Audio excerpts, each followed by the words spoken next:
In this video we're going to have a quick look at Advanced Heroquest.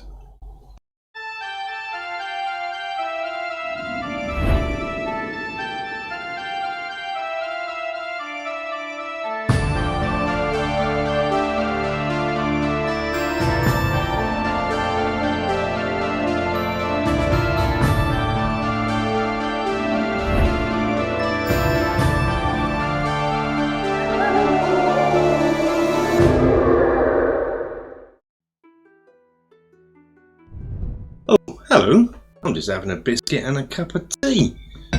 What's this, you see? This is Advanced Heroquest. This was released back in 1989, this time solely by Games Workshop, whereas Heroquest was released in conjunction with Milton Bradley Games. It was designed by Jervis Johnson? Now, I didn't hear about this at the time. In fact, little confession, I only found out about this game a few years back, and since then I've been wanting to get hold of a copy. Probably the reason for this is I was actually too busy playing Heroquest at the time. The game features way more complex rules, almost bordering on a mini role-playing game. In fact, down here, I don't know if you can see it on the camera, it says 3D roleplay here.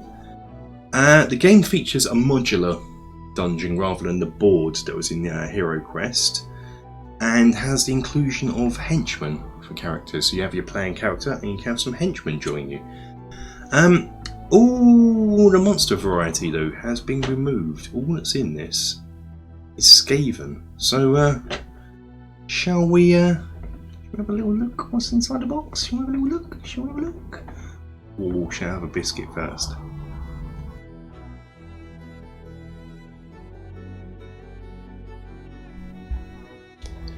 Here is the box. It is. I don't want to spin it around too much because I haven't. My miniature's just loose in their beds. Colour on the back gives you a little ditty on the back. I'll take a picture of it and then stick it over. I probably won't. Probably forget. No, I'm like. But anyway, let's open this bad boy up.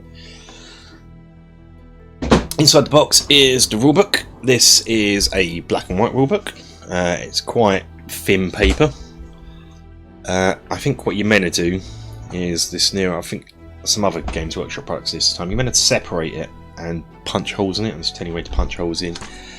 And you're meant to put it inside. They used to sell folders, A4 lever arch folders, and we'll get to it in a minute because it's amongst it. You used to have a spine that you can put on it, but this is the rulebook. It's black and white, and it's a lot of text. It is lots of walls of text, and I've gone through the rulebook, and I have to admit it's from that era where rulebooks really weren't that great. They weren't that great. Not like modern rulebooks, we're kind of spoilt now, but it does have all the information there. There's all the stats for all the monsters. You get your stats for your heroes that are in the game, your stats for your Heroquest original game, and then you got loads of stats, loads of monsters that aren't actually in the game, but you can buy Citadel miniatures from them. I think this game was intended really to be a gateway for Citadel miniatures, but that's the rulebook.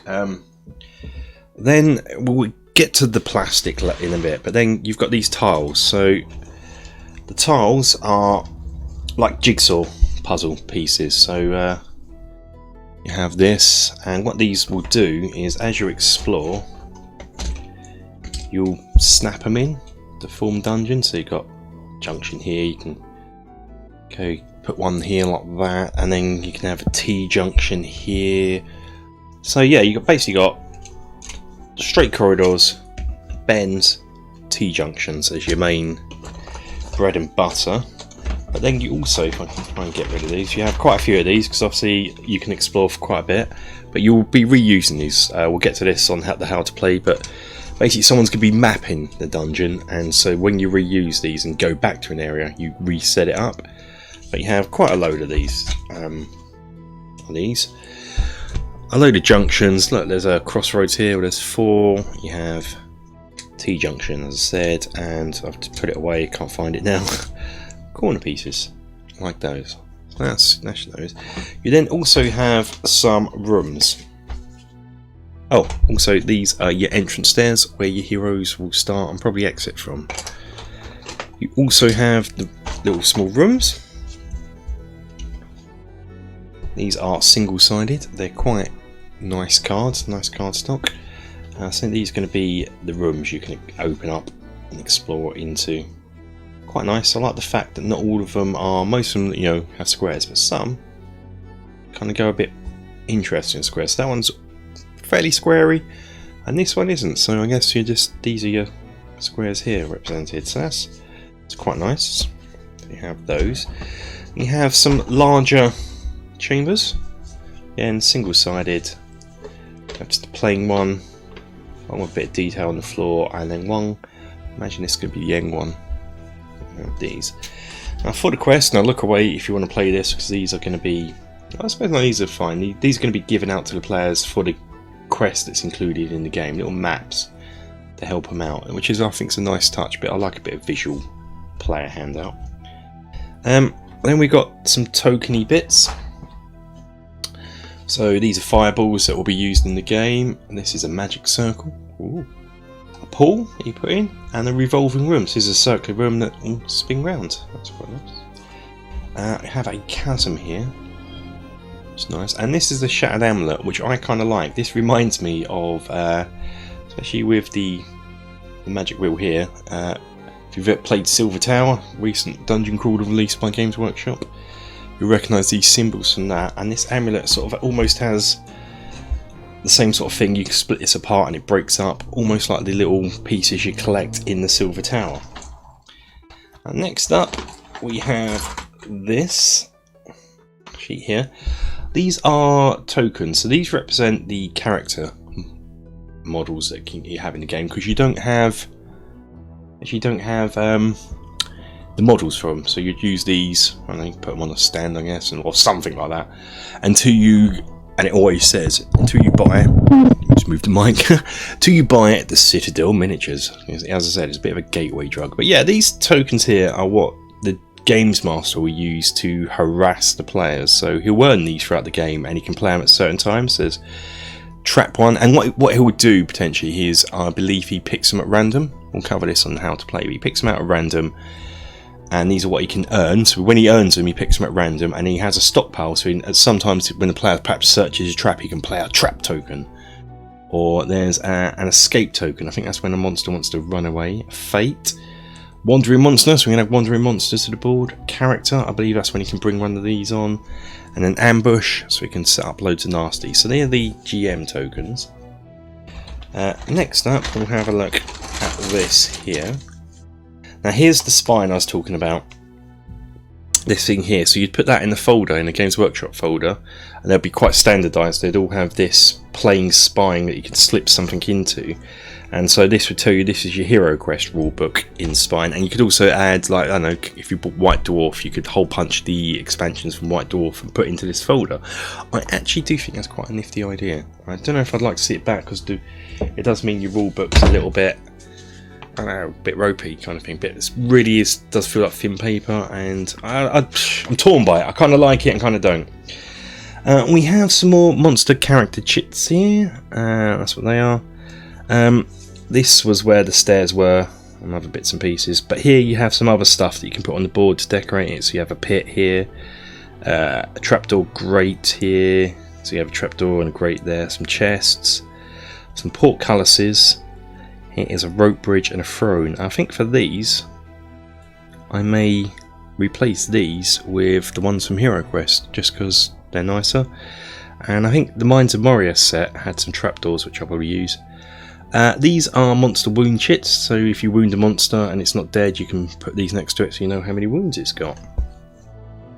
And that is it for the plastics. We're going to get onto the main event now, and this is, like Heroquest itself, it has some doors. Now these are much more detailed because they're plastic, but at the same time they're a bit, especially once the plastics are sort of worn over the years, they're a bit delicate. So here, on this door here, you can see where the hinges, which are just these, I don't know if you can see it on here, you just have these little two notches here, and they've snapped off where you push you're meant to push your door into them, like so, but when I've pushed it in, they snap off over time, so with wear and tear.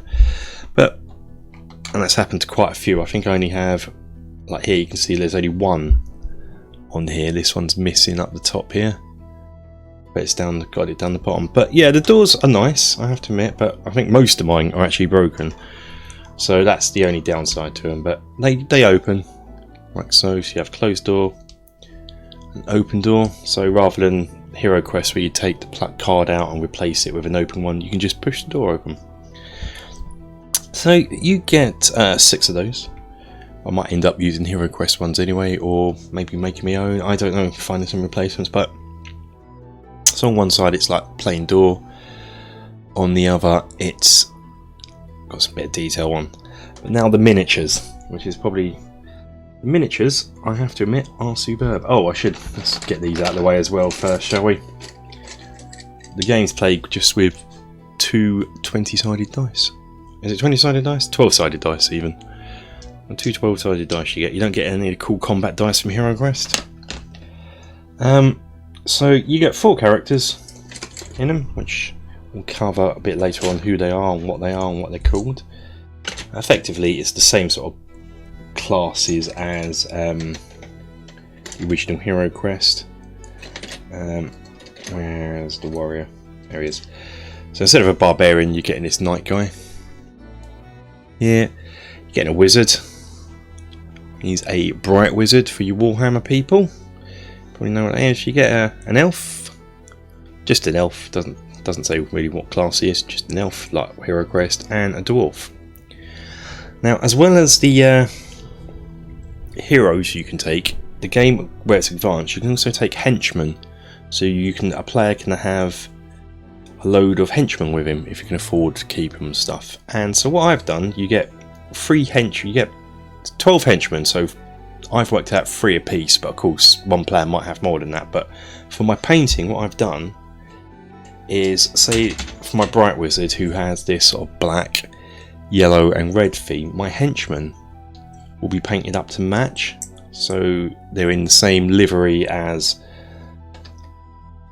the character they're representing, and they all have different weapons. You have a sword, a halberd and a spear, so I've given them 1 each in my things. But I dare say if a wizard only has 1 henchman and an elf has 4, they can take one of these. But that was my thinking. I've tried to get the shields to be somewhat, so he's fire, so I've got some sort of phoenix here, dragon here and the sun here, sort of representing hot.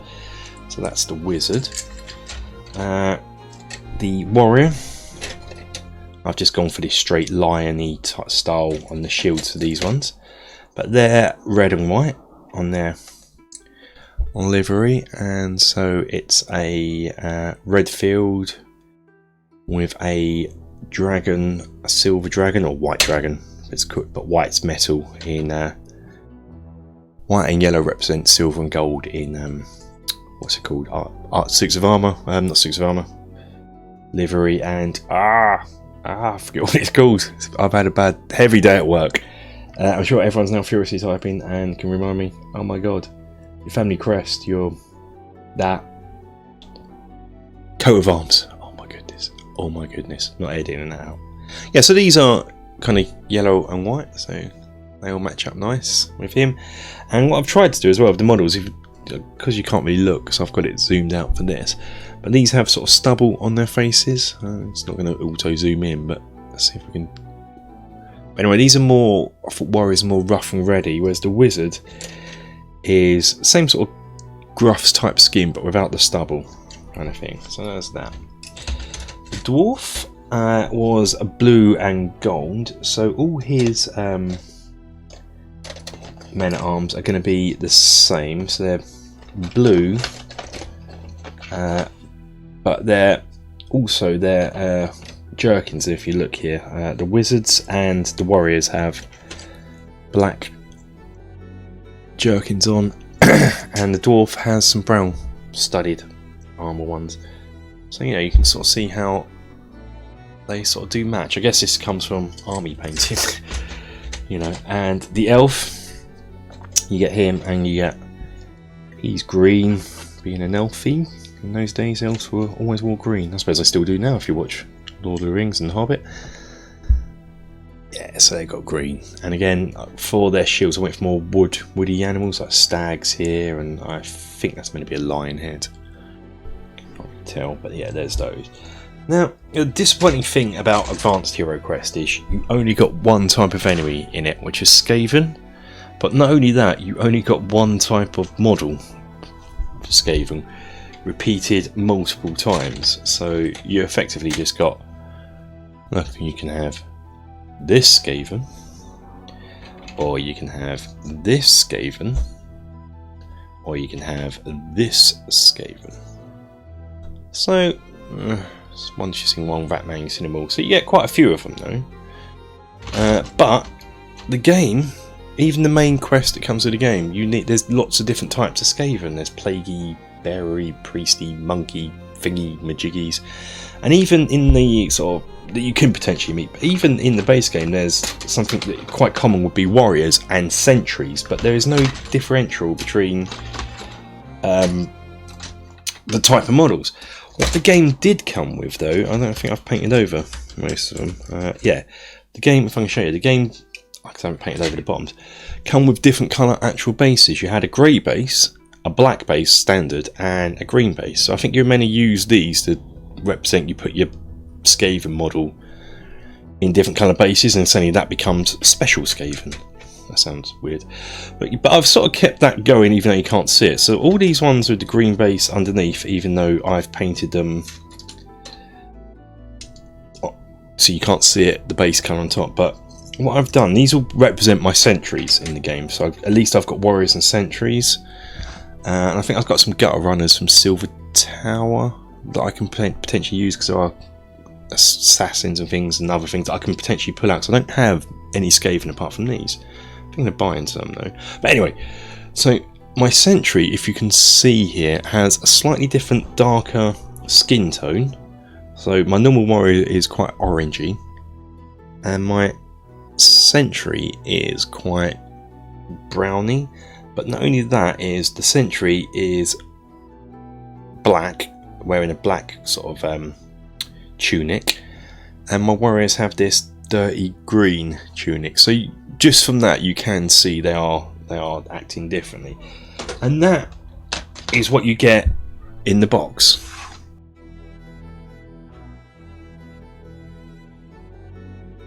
The game can be played as players versus game master, much like the original, or as a solo game without the need for a games master. And this is what interests me about the game, because sometimes you don't always have an opponent or someone to play with.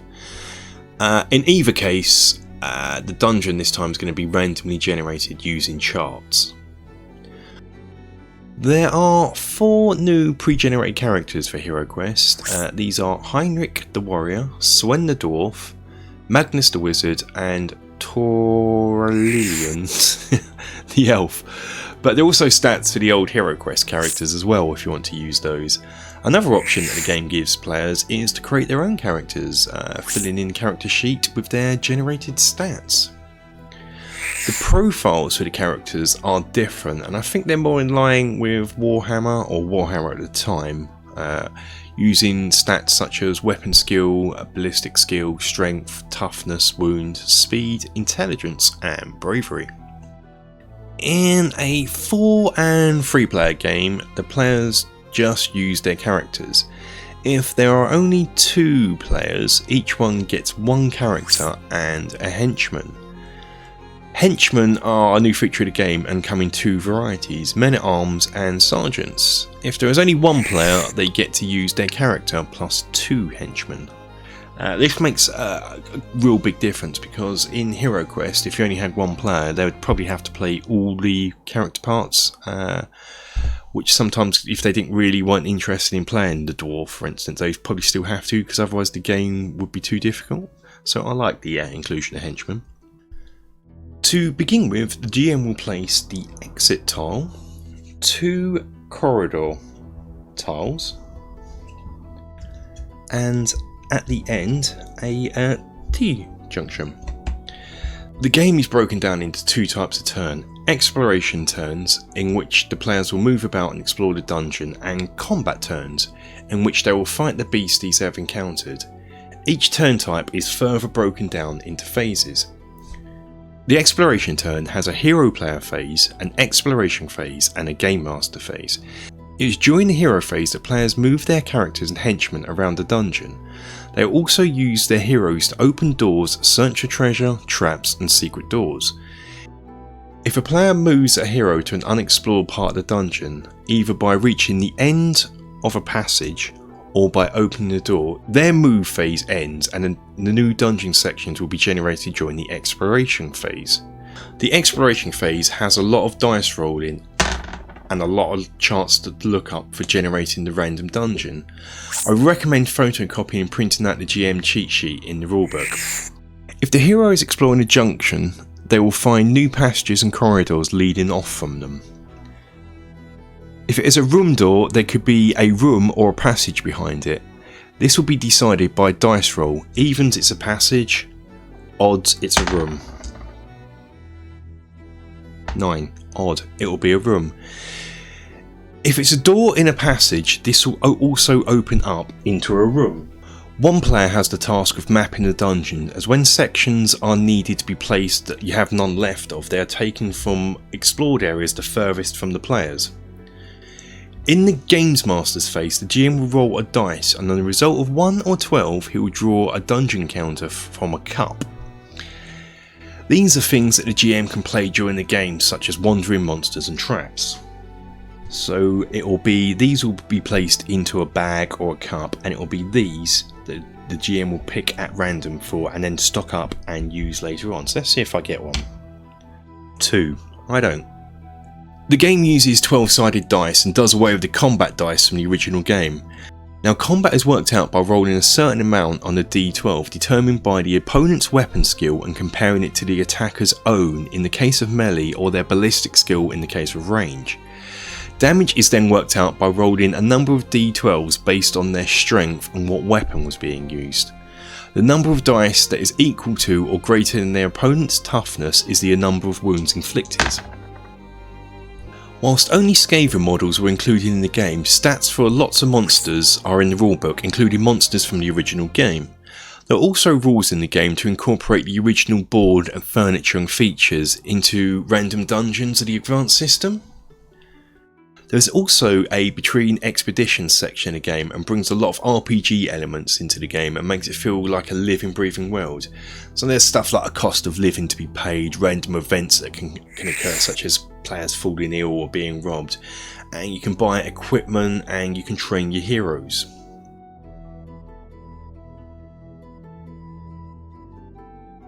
In 1991, Terror in the Dark was released, adding new monsters, treasures and spells. The quest included with the expansion pitted the heroes against the Lich Master, one of the enemies from the original Heroquest. There was also several articles published in White Dwarf to support the game. I have some of these, so I can detail some now, and some I know what they are, so I'll give you a quick overview. White Dwarf 121 had the quest for Son Klinge, with this, I think that's how you pronounce it.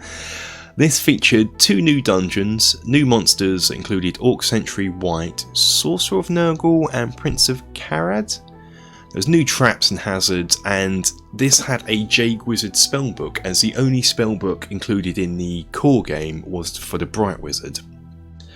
White Dwarf 122 had Priest for Pleasure, which featured 1 new dungeon and new monster types of Beastman, Chaos Sentry and Beastman Sentry.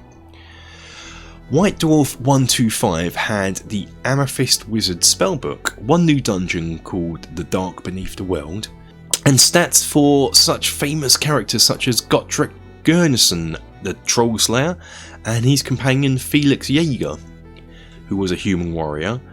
There is a character for Johann, and you're going to have to forgive me because my pronunciation can be terrible, Zarberlich, who was a human Amethyst Wizard, Eldred Fellblade, a human warrior, and Jules Gascoigne, a human archer. There was a new monster called a Fergal, which was a Karis troll. And of course you got the Amethyst spellbook. The other ones I'm not too sure because I don't have them yet. I'm still trying to track them down on the second-hand market. But White Dwarf 134 had something called the Troll Slayer's Oath. 138 had new henchmen in, 139 New Treasure, 145 had something called the Eyes of Chaos, 150 had the Changing Faces of Sench, and 159 was Rivers of Blood. And over the years there has been a ton of fan-made content that you can use for the game.